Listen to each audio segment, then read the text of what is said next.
جی دوستو السلام علیکم۔ ابھی سرکاری طور پہ تو امریکہ کے انتخابات کے نتائج کا اعلان نہیں ہوا، لیکن لگتا اب یہی ہے کہ جو بائیڈن امریکہ کے اگلے صدر ہوں گے۔ گو کہ ٹرمپ صاحب بھی اپنی جو ناکامی ہے یا شکست ہے اس کو اتنی آسانی سے تسلیم کرنے والے نہیں ہیں۔ انہوں نے کہا ہے کہ وہ سپریم کورٹ جائیں گے، فراڈ ہوا ہے، ان سے انتخاب جو ہے وہ چرا لیا گیا ہے۔ یہ کہانیاں جو ہمارے ہاں بھی چلتی ہیں تو وہاں بھی اب چل پڑی ہیں۔ تو لیکن لگتا یہی ہے کہ جو بائیڈن اب اگلے صدر ہوں گے، کیونکہ اگر وہ پینسلوینیا بھی جیت جاتے ہیں اور دوسری اسٹیٹس بھی، تو کوئی وجہ نہیں ہے کہ وہ یہ جو اگر قانونی کوئی قانون کا راستہ بھی لیتے ہیں ٹرمپ، تو وہاں کامیابی ان کو نہیں ملنے والی۔ اب یہاں پہ بھی ایک بحث چل پڑی ہے کہ جو بائیڈن ایڈمنسٹریشن جو ہوگی پاکستان کے ساتھ کیا اس کا رویہ ہوگا، پاکستان کے لیے بہتر ہے، ہمارے لیے کیا پراسپیکٹس ہیں، اور خاص طور پہ ساؤتھ ایشیا میں بھارت کے ساتھ تعلقات کیسے ہوں گے، کشمیر پہ کیا حالات ہوں گے، افغانستان میں کیا صورتحال ہوگی۔ تو مختصراً یہ بتاتا چلوں دوستوں کہ جو بائیڈن نے بڑا اہم رول پلے کیا تھا جب یہ نیوکلیر ڈیل ہو رہی تھی بھارت اور امریکہ کے درمیان۔ یہ اس وقت 2005 میں، اس وقت یہ جو سینٹ کی فارن ریلیشنز کمیٹی تھی، جو بائیڈن اس کے چیئرمین تھے، اور انہوں نے اس ڈیل کو پش کیا۔ اور پھر ان کا بھی ایک رجحان تو ہے بھارت کی طرف، اور مجھے نہیں لگتا کہ جو اسٹریٹجک پارٹنرشپ ہے اس میں کوئی مسئلہ ہوگا یا کوئی دراڑیں پڑیں گی یا کوئی رکاوٹ پیدا ہوگی۔ وہ جو ایک پروسیس ہے وہ چلتا رہے گا، کیونکہ امریکہ کی اسٹیبلشمنٹ بھی اس کے پیچھے کھڑی ہے، اور وہ چاہتے ہیں کہ بھارت کو ایک کاؤنٹر پار کے طور پہ لائیں چائنا کے، کیونکہ چائنا بھارت ایک رائزنگ پاور ہے، اور امریکہ چاہے وہ ڈیموکریٹس ہوں یا ریپبلکنس ہوں، ان کو فکر تو ہے کہ امریکہ کا جو رول ہے وہ آہستہ آہستہ دنیا میں کم ہوتا جا رہا ہے۔ بائیڈن کے آنے سے دو تین فائدے بھی ہیں۔ ایک تو یہ ہے کہ جو ایران کی نیوکلیر ڈیل ہے جس سے پریزیڈنٹ ٹرمپ نے وڈرا کر لیا تھا، وہ واپس اس ڈیل میں آ جائیں گے، تو شاید ہمارے علاقے میں جو ہم پہ پریشرز تھے، ایران پاکستان جو گیس پائپ لائن تھی وہ شاید ختم ہو جائے، سینکشنز اٹھ جائیں ایران سے، تو ایک ماحول ہمارے ریجن میں ایک بہتر ہو جائے۔ دوسری طرف جہاں تک تعلق ہے افغانستان کا ناظرین، اس میں بھی میں آپ کو بتاتا چلوں کہ جب اوباما بھی ایک زمانے میں چاہتے تھے کہ امریکی جو فورسز ہیں ان کو وڈرا کریں افغانستان سے، لیکن جو اسٹیبلشمنٹ تھی اور جو سیکرٹری اسٹیٹ تھیں اس وقت کلنٹن، مسز کلنٹن، ان کا خیال تھا کہ نہیں، ابھی ہمیں مزید ٹروپس وہاں بھجوانے چاہیے، اور پھر ہمیں طالبان کے ساتھ نیگوشیٹ کرنا چاہیے from the position of strength. تو لیکن بائیڈن اس وقت بھی خلاف تھے۔ اب پریزیڈنٹ ٹرمپ نے جو ایک 29 فروری کو طالبان کے ساتھ ایک ایگریمنٹ کیا ہے، معاہدہ، اس کے تحت یو ایس کی فوجیں جو ہیں افغانستان سے نکل جانی چاہیے اگلے سال مئی جون تک۔ اب دیکھنا یہ ہے کہ بائیڈن اب بحیثیت صدر ان کی پالیسی کیا ہوتی ہے، آیا وہ اس معاہدے پہ عمل درآمد کرتے ہیں اور امریکی فوجوں کو نکالتے ہیں کہ نہیں نکالتے۔ لیکن جس طرح میں نے پہلے بھی کہا تھا کہ جو افغانستان کی حکومت ہے ان کے تو انٹرسٹ میں یہی تھا کہ بائیڈن آ جائیں، اور شاید ہمارے بھی لوگوں کا خیال یہی تھا کہ بائیڈن آ جائیں گے تو تھوڑا سا ذرا افغانستان کی صورتحال کو دوبارہ وزٹ کریں گے، اور شاید یہ ہو کہ امریکی فوجیں کچھ عرصہ اور مزید رہ جائیں، کیونکہ اس وقت حالات افغانستان کے ہم سب جانتے ہیں کہ وہ کتنے اچھے نہیں ہیں، اور وائلنس اس طرح ہو رہا ہے، اور طالبان جو ہیں وہ کسی طور بھی اشرف غنی کی حکومت کو، یا اس وقت جو حکومت جو افغانستان کا آئین ہے اس کو اس صورت میں ماننے کے لیے قطعی طور پہ تیار نہیں ہے۔ تو افغانستان میں ہم نے دیکھنا ہے کہ ہمارے لیے کیا ہے۔ اگر ہم نے اپنے آپ کو صحیح پوزیشن کر لیا تو امید ہے کہ جو بائیڈن کی ایڈمنسٹریشن کے ساتھ ہمارے معاملات ٹھیک چل پڑیں گے۔ اور یہ بھی بات اپنی جگہ رہے گی کہ جو زلمے خلیل زاد ہیں وہی شاید افغانستان پہ اسپیشل ریپریزنٹیٹیو رہیں امریکہ کے، کیونکہ یہ اوباما کے زمانے میں بھی تھے ایک لحاظ سے، تو یہ میرا لگتا ہے کہ یہ کنٹینیو کریں گے۔ جہاں تک کشمیر کا تعلق ہے دوستو، مجھے نہیں لگتا کہ امریکہ نے اپنی پوزیشن کو تبدیل کرنی ہے یا اس میں کچھ ہمیں کوئی سپورٹ مل جائے گی بہت زیادہ.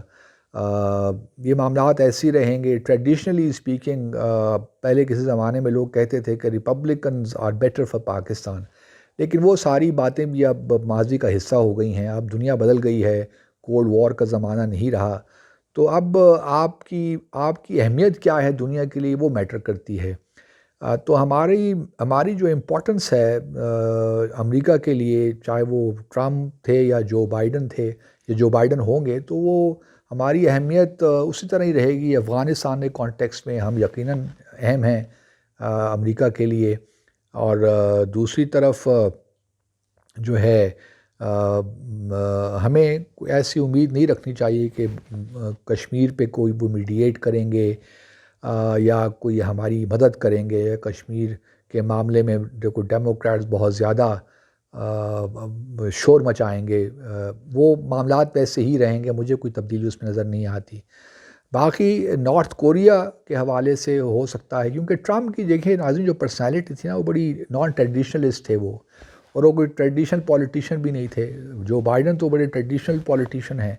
تو ٹرمپ کا ایک اپنا مزاج تھا. اب نارتھ کوریا وہ چلے گئے کم جونگ ان سے ملنے کے لیے، جو نیوکلیر ڈیل تھی ایران سے اس سے وڈرا کر لیا، کلائمیٹ جو ٹریٹی تھی اس سے وڈرا کر لیا، چائنا کے ساتھ ٹیرف وار شروع ہو گئی. تو وہ ایک بڑے، تو ان سے ہم کسی نہ کسی حوالے سے لیول پہ ہم یہ امید کر سکتے تھے کہ وہ اپنی بے یقینی میں شاید وہ پاکستان کا بھی شروع میں جو ہمارے وزیر اعظم پچھلے سال گئے تھے جولائی میں 22 جولائی کو، تو ٹرمپ نے کہہ دیا میں میڈیشن کے لیے بھی تیار ہوں پاکستان اور بھارت کے درمیان. تو اس قسم کی باتیں ان سے ہم توقع رکھ سکتے تھے.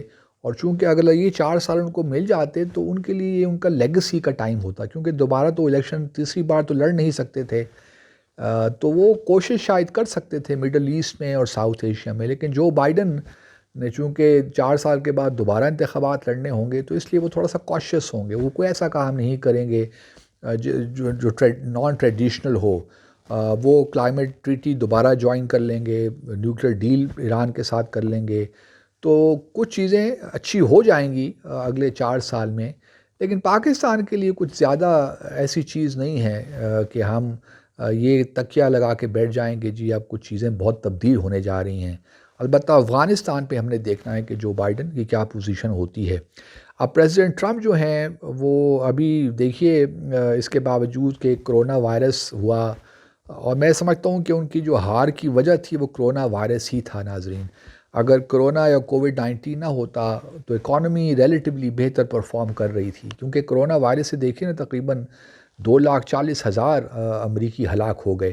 تو ایک بہت بڑا سیٹ بیک تھا ٹرمپ کے لیے اور ان کی ایڈمنسٹریشن کے لیے، اور یہی ان کو لے ڈوبا. لیکن اس کے باوجود کہ یہ سب ہوا، ٹرمپ کی جو مقبولیت ہے اس میں اضافہ ہوا. انہوں نے 2016 سے زیادہ ووٹ لیے ہیں، تقریباً 7 کروڑ کے قریب ووٹ لیے ہیں انہوں نے. یہ بھی ایک ریکارڈ ہے. اور اس طرح جو بائیڈن نے بھی پچھلے 120 سال میں سب سے زیادہ ووٹ لینے والے صدر وہ بن گئے ہیں. ان کے ووٹ جو ہیں وہ 7 کروڑ سے بھی زیادہ ہیں. تو ایک انٹرسٹنگ الیکشن تھا. ہم سب لوگ کرونا وائرس سے پہلے تک تو ہمیں یہی خیال تھا کہ ٹرمپ جیت جائیں گے، لیکن چونکہ اکانومی ریلیٹیولی بیٹر پرفارم کر رہی تھی، لیکن کرونا نے کافی خراب کیا میں سمجھتا ہوں ٹرمپ کو. لیکن اس الیکشن میں بہت سی خرابیاں بھی سامنے آئیں، لیکن چلیں وہ ان کا اندرونی معاملہ، اس میں ہم بات نہیں کرتے.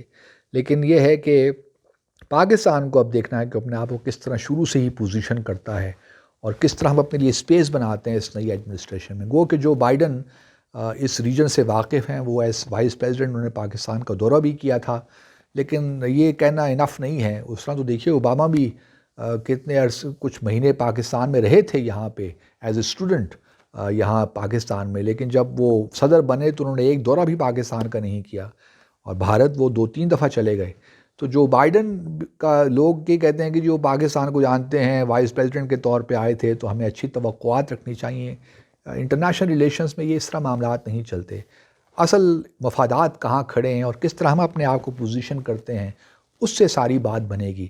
تو ہمیں شروع دن سے ہی جو بائیڈن کی جو ایڈمنسٹریشن ہے اس میں ہمیں پینیٹریٹ کرنا چاہیے. اور میری خواہش ہے کہ جو بائیڈن برنی سینڈرز جو ہیں ان کو سیکرٹری آف اسٹیٹ اگر وہ لگا دیتے ہیں تو بہت اچھا ہوگا پاکستان کے لیے، کیونکہ برنی سینڈرز ایک بڑے اچھے مزاج کے انسان ہیں، ان دا سینس کہ بڑے فیئر انسان ہیں، اور انہوں نے کشمیر پہ ایک ٹویٹ بھی کیا تھا، آپ کو یاد ہو جب یہ وائلیشنز شروع ہوئی تھیں.